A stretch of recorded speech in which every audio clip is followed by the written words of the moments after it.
Welcome, everyone, to Planetary Gig Talk. I'm Jefferson Glassy, Chief Spiritual Dude of the Planetary Gig Society, whose mission is creating unity through music, or as I like to say, making connections through music. And this is our 130th podcast today. And I'm very honored and privileged to be able to have the opportunity to talk with an amazing musician, entrepreneur.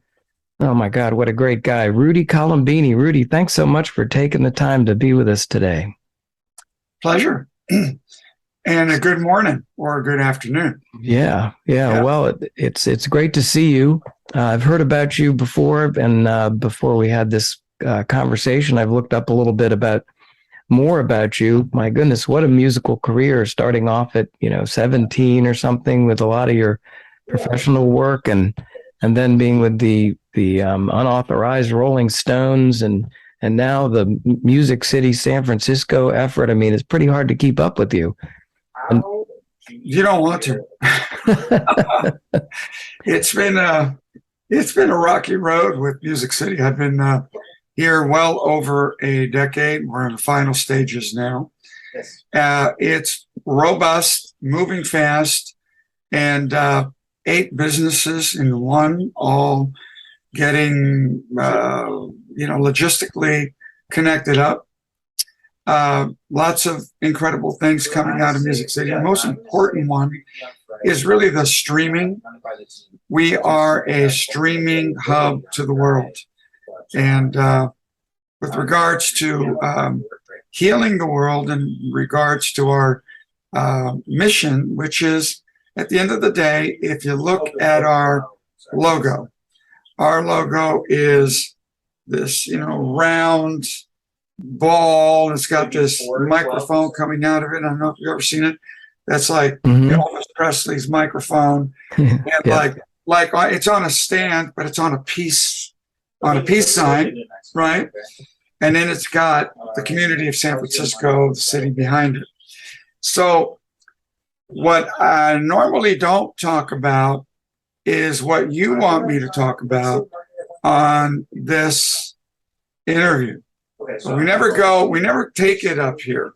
We go, yeah, we're gonna rock, yeah, we're gonna rap, we're gonna create music. It's all about education, all about community. But I never get to take it to the highest source, which is God and my brothers and the world. And that's where you're sailing, and I want to sail there. Okay, well, yeah, that sounds great. I do hear a little bit of somebody in the background there, but we'll just keep going. Sure. Hey, Jeff, can you take it to the other room? Jeff. Yeah. So I love to ask this question, Rudy. How did music tap you on the shoulder? When do you remember when music kind of came into your life, and what was that circumstance? Was it at home? Were your parents musical? Did you just play with your friends out in, wherever you were? I mean, how did you start? When did you start playing? Easy. You ever hear of a guy named Elvis Presley? Yes. He just came at me like, boom. Whoa. I saw whatever he was doing, and I couldn't get enough of it. So I remember getting in arguments with my friends. We'd roller skate Saturday afternoon, roller skate, or what do we have? Skateboards in those days. Yeah. I'm with the steel wheels, right? Before they got really modern. Yeah. And we'd go, and he'd go, no, I want to see the war movie. I want to see the vampire thing. I said, no, we've got to see Elvis. And then, sometimes we'd actually go our separate ways. So Elvis meant a lot. Spent many, many years not paying that much attention because I got into my own writing and other, great entertainers. But being that the Elvis movie is out now, which is called Baz Luhrmann's Elvis. And I'm back listening to how really what a master Elvis was as a singer and an interpreter, and the variety of music that he ended up singing, being the top selling artist in history. So did you, I mean, I know he went on Ed Sullivan, and I don't know what year that was, before the Beatles, the 50s, I guess. Was that when you first saw him, or was it records? Well, that's when I was born. I was a late bloomer when it came to Elvis. I was I was much more connected to the Beatles generation, but I was enamored by him because I was turning into a singer myself. I remember walking anywhere, I'd be singing all the way there. You know, when people say, you know, I can't sing or whatever, and so is such a good singer, I said, well, the reason they're good singers is, okay, they like singing and they were singing all their lives. Yeah. So you're just by nature a singer, and Elvis grabbed you when you were young, probably 5, 7, 9 years old. Probably 8 or 9. Yeah. And so then did you also pick up instruments about that time, or? You know, I would have, and I did. My parents were not artists. They came from Italy. They were basic, beautiful people. They were noble, and they were good parents. Although when it came to the arts, they mildly arrived. They accidentally got me a saxophone, a toy one, at about 6 years old. And, you know, I grabbed this thing. It came with a little book. The little book had a lot of numbers, and you could play Twinkle, Twinkle, Little Star, dun, dun, dun, dun, or whatever was on there. And I never put this thing away for 2 weeks. And one day, it disappeared. So it disappeared. Oh, they didn't want to hear it. They didn't want to hear it. And I mean, I figured that out later. I remember in college, high school, you know, I had a guitar and started playing, was strumming along pretty, but, you know, it would disappear around exams. And probably rightfully so. They wanted me to get through, have a good education. But, you know, music for me is, there was never any doubt in my life what I was going to do. Wow, that's great, actually. Okay, it is. But you don't know that as a kid. No. Because you don't have anything to really compare it to, because you're not alive in the future yet. Yeah. So what was the trajectory then of, you know, being a singer, playing some instruments, you know, high school, and how did you end up, you know, unauthorized Rolling Stones, writing your own songs? How does that happen? Well, you're asking some big questions. I just was fascinated by music. I mean, I couldn't get enough of it. I would play my guitar. I'd go out and meet my buddies, and they'd play a song for me. I'd play a song for them. I'd meet some guys. We'd jam a little bit. They'd bring their congos out, and we would play. Finally, at about 17, 18, I decided to put a band together. I went to the University of San Francisco and, you know, met some people. My guitarist was up in Reading. We'd play pretty consistently. I once in a while to get up and sing with a microphone at the dorms in a band. And, you know, it got to the point where probably at about 19, I had my own band, and I was writing my own songs. And I was the only kid in the neighborhood really doing that. What happened was a big moment. John and Yoko of the Beatles, John Lennon of the Beatles, ended up came to my house and said hello to me. Wow. How does that happen? How does that happen? I lived on the corner of Union and Buchanan in San Francisco. And one evening I'm coming home. It's a real sunny night. It's really beautiful out. And John and Yoko are just kind of like standing standing there in front of about 20 feet away from my gateway. Wow. And not only did he come to my house, but he said hi to me first.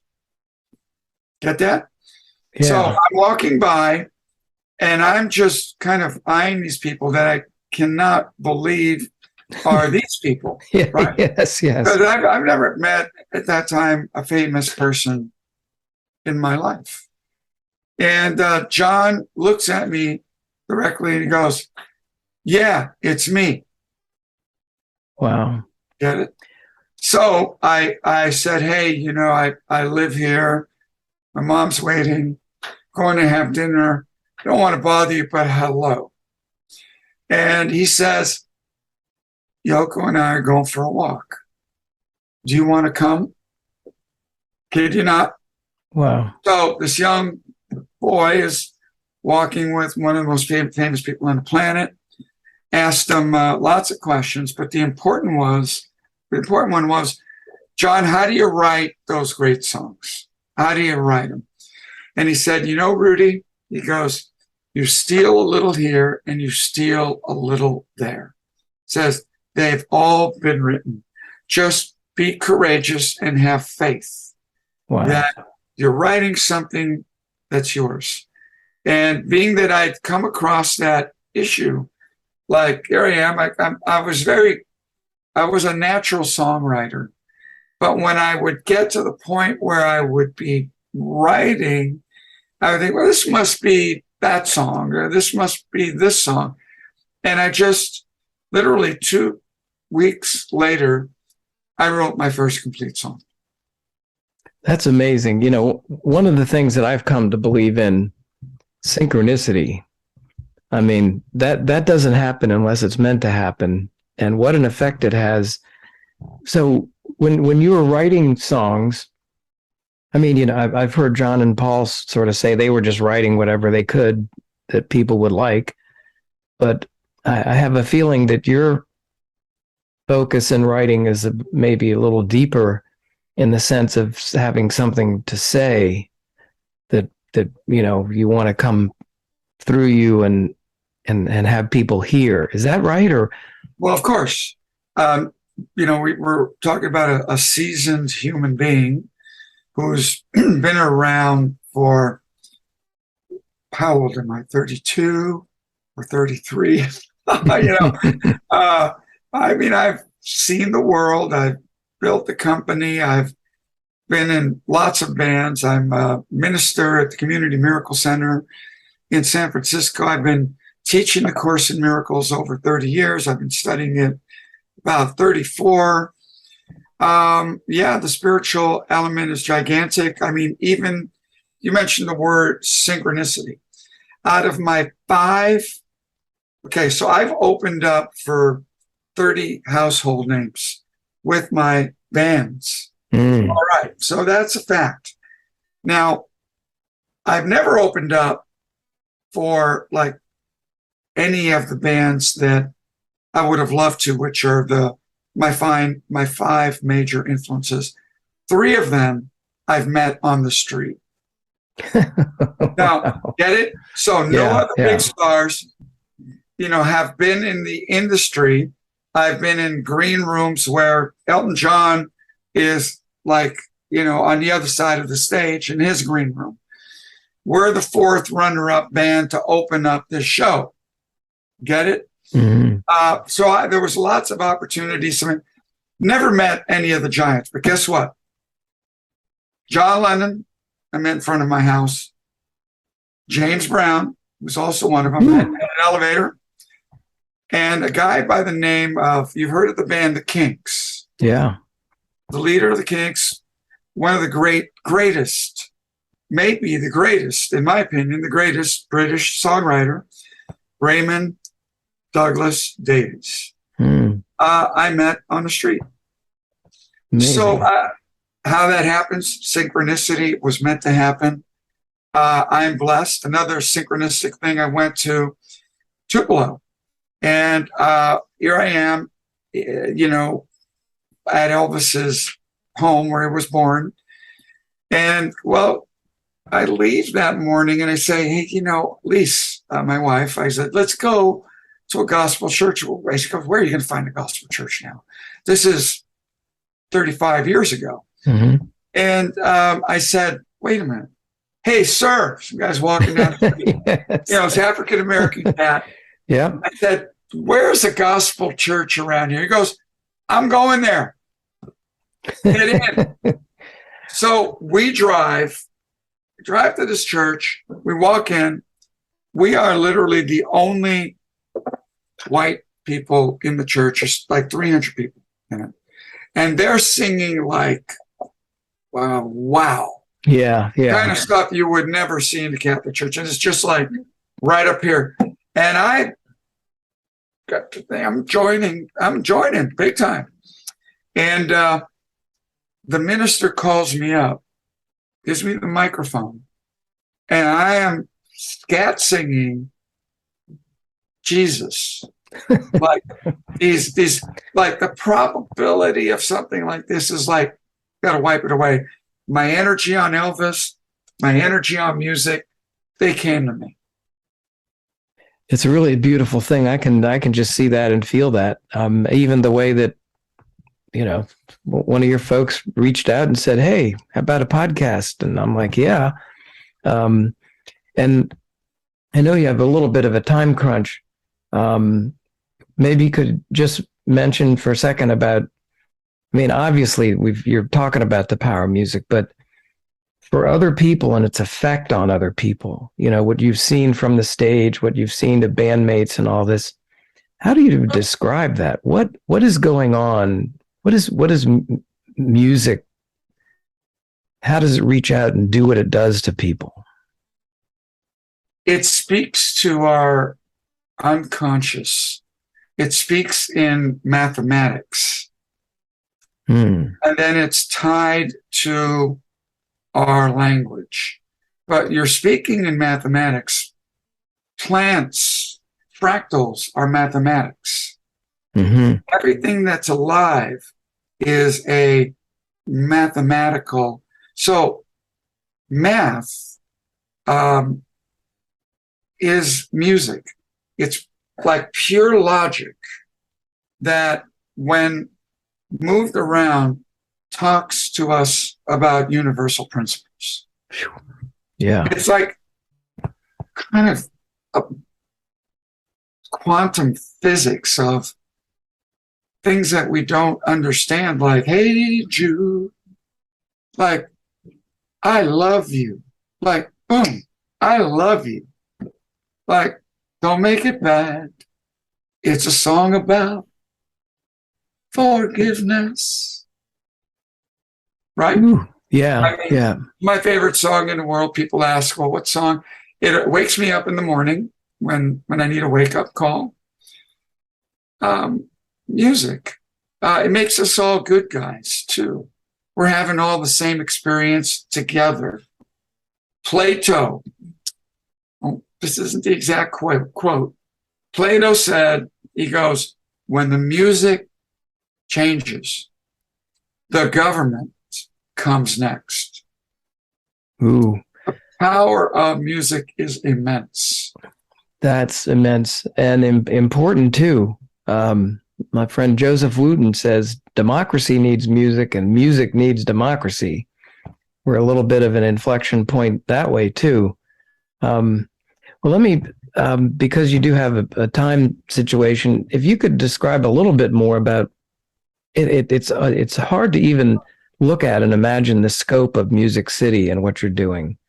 But it's for musicians, it's for audiences, it's for people eating dinner. Right. How do you put a thumbnail on that and tell people about it so they head out there like I plan to do now that I know more about it? This is something that's never been done. I've been in communication with Ty Roberts, who was the chief technological officer for Universal Music. He also helped develop the iPod with Steve Jobs. And so he's tying us into streaming all around the world.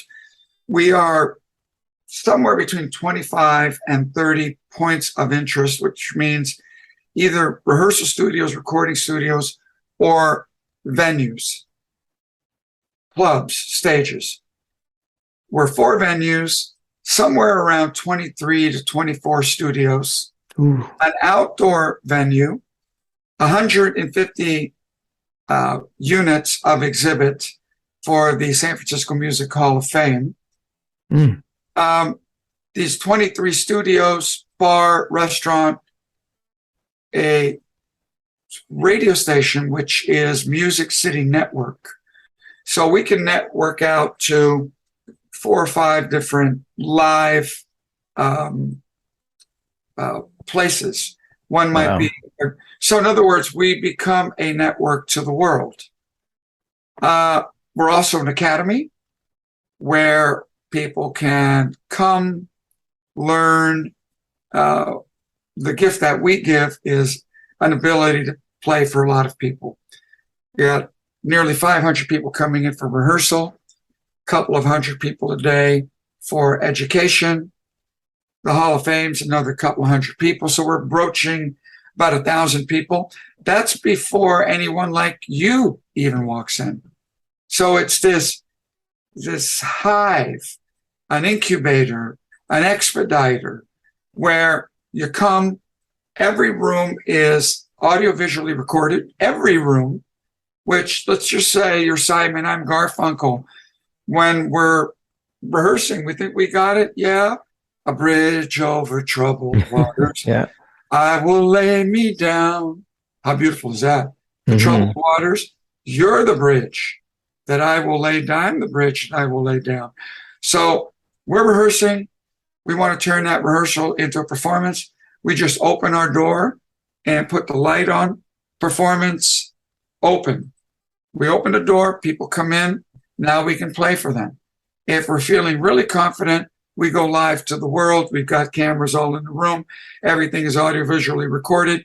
Now you're one of our live feeds that goes out to the planet. That's what Ty Roberts is doing. Man, this is some big thinking, Rudy. I know. I'm really happy that I'm here. It took so long, my brother, to get here. Mm-hmm. Well, and I could stay a little bit longer here. I could be got another 7 minutes. Yeah. Well, let me just tell you one thing that happened to me that I think ties in. I was in India right before the pandemic, and I needed somewhere to go. So I ended up in Rishikesh because Maharishi had his ashram there.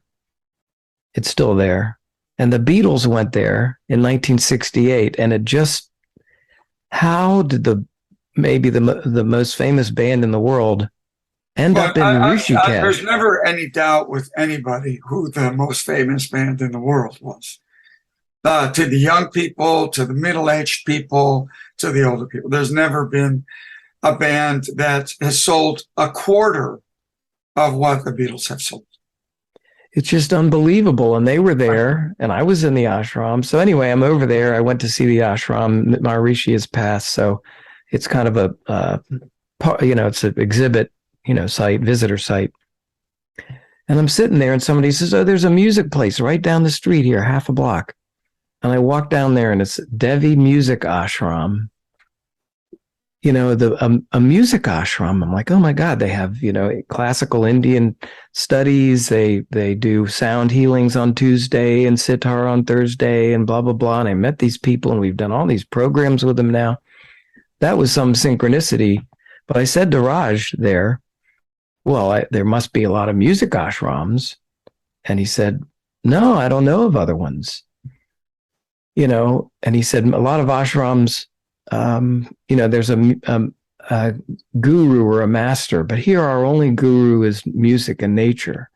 And it's such a beautiful concept about, music and arts infused place, a community for people.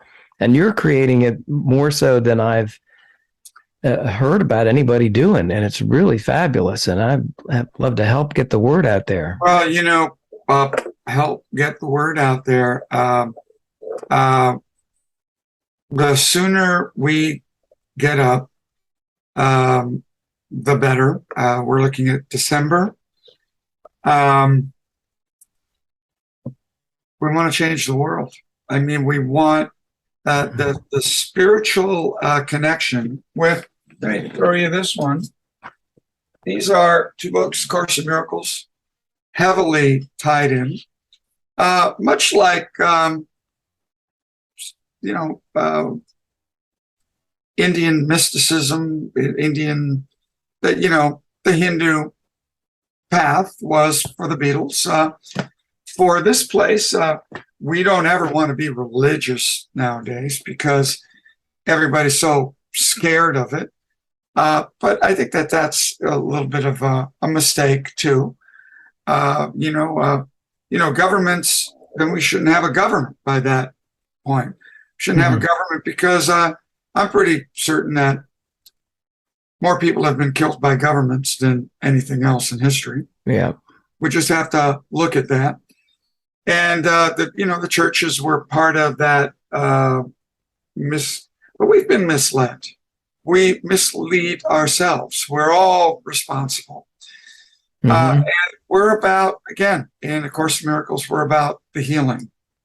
I'm here to be truly helpful. I'm here to represent him who sent me. I do not have to worry about what to do or what to say because he who sent me will direct me. I will go wherever he wishes, knowing he goes there with me. I will be healed as I let him teach me to heal. The Course in Miracles is really profound, and it's a lot. It does deserve study and all that. But one thing that really impacted me was Jerry John Paulsky's book, Love is Letting Go of Fear. Right. And I spent 15 years trying to figure what that meant. I've written books about it myself, and this music ties in with all these things, and that's one thing that we can really learn. I spent a number of programs with Roy Wooten about music and Ho'oponopono, which is also about forgiveness and love and gratitude. And so, what you were saying earlier about the music and then the government, it's our job as musicians, and I think musical shamans like yourself, to do this, to put it out there, make people not afraid to let down their comfort zone and get out of their comfort zone and do these things. So it's really fabulous what you're doing. I got this lyric. It says, "Let the love inside you tell you what to do. That's the life that is you. Let me tell you about it." That's the name of the song. And, I will recommend a tune for you by me, Rudy Colombini, Colo, and the rest is pretty easy. It's called The Perfect Gift, which is real easy. And then another one called Let Me Tell You About It. That's got some pop overtones. I play The Perfect Gift with 25 classics. And believe it or not, the lighters or the phones come up on The Perfect Gift. I'm doing You Can't Always Get What You Want.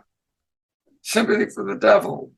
Like a Rolling Stone by Bob Dylan. Classics just. Yep. And it's a great tune. So I want to get it out there. And it's also the theme tune for Music City. It's my gift to the world, the perfect gift for me, with my special function and what I'm here to make happen. And who would have thought that, me, a noble-fared, long-haired, leaping known punk, for most of my life, would be doing what I'm doing. It's like, I love when Marlon Brando says, what do you got? The gal says, "Hey, Marlon, what are you rebelling against?" He looks at it, he goes, "What do you got?" So that was me. Well, I'm really appreciative of being able to have the time to talk with you, get to know you a little bit. I want to hear about whenever do your inaugural or whatever there in San Francisco. I'd love to come. I feel like we're kind of on the same path and we're meant to have this conversation, and who knows where it goes from here. But I'm delighted to be able to talk with you, and I'm looking forward to learning more from you in the future. If anybody wants to ever come to one of my ACIM classes, I'm on Zoom. Can I throw my number out there? Yeah, 415-601-8777. I have classes on Tuesdays at 5 p.m. West Coast and Saturdays at 10 a.m. in the morning. Okay, cool. You're welcome. Yeah, thanks very much. All right, Rudy, you got a lot to do. Thanks for taking the time. I'm just excited to have met you and be able to talk with you. And back at you. Anytime you want to do it again, I'm your boy. All right. All right, cool. Thank you, man. Appreciate it. You got Rudy Colombini, everybody.